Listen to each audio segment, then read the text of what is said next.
सैयदना फारूक आज़म रज़ियल्लाहु ताला अन्हु से मरवी है, एक रोज आपने नबी पाक सल्लल्लाहु ताला अलैहि वसल्लम की बारगाह में अर्ज की, बेशक मेरे नजदीक आप सिवाय मेरी अपनी जान जो मेरी दो पहलुओं के दरमियान के अलावा हर चीज से ज्यादा महबूब है। तब नबी पाक सल्लल्लाहु ताला अलैहि वसल्लम ने इरशाद फरमाया, तुम में से कोई उस वक्त तक मोमिन ही नहीं हो सकता जब तक कि वो मुझे अपनी जान से ज्यादा महबूब ना रखे। अल्लाह।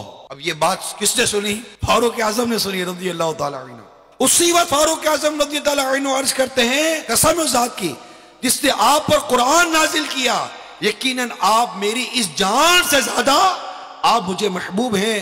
उस पर सल्लल्लाहु ताला अलैहि वसल्लम ने इरशाद फरमाया, है उमर अब तुम्हारा ईमान कामिल। यानी ये ईमान कामिल की अलामत है कि ऐसा इश्क, ऐसी मोहब्बत तुम नबी पाक सल्लल्लाहु ताला अलैहि वसल्लम से करो कि हमारे आका सल्लल्लाहु ताला अलैहि वसल्लम हमारी जान, हमारे माल, हमारी औलाद, हमारा घर, हमारा बाग, हर शे से ज्यादा महबूब तुम्हें नबी की जात होनी चाहिए। अल्लाह और उसके रसूल की मोहब्बत ये सब पर गालिब होनी चाहिए, ताकि जब तुम्हें अल्लाह और उसके रसूल पुकारे, जब वक्त आए तो ना माल तुम्हारी राह में रुकावट बने, ना जान तुम्हारी राह में रुकावट बने, ना आल औलाद तुम्हारी राह में रुकावट बने, ना घर बार तुम्हारी राह में रुकावट बने। हमें ये दर्स दिया गया है, ये हमें समझाया गया है कि अल्लाह और उसके रसूल की मोहब्बत, अल्लाह और उसके रसूल से जो तुम्हें लगाव है, ये लगाव ऐसा होना चाहिए जो तुम्हारे घर बार, आल औलाद, सोने चांदी, कारोबार, तिजारत के माल, हर चीज से बढ़कर तुम्हें अल्लाह और उसके रसूल से मोहब्बत होनी चाहिए।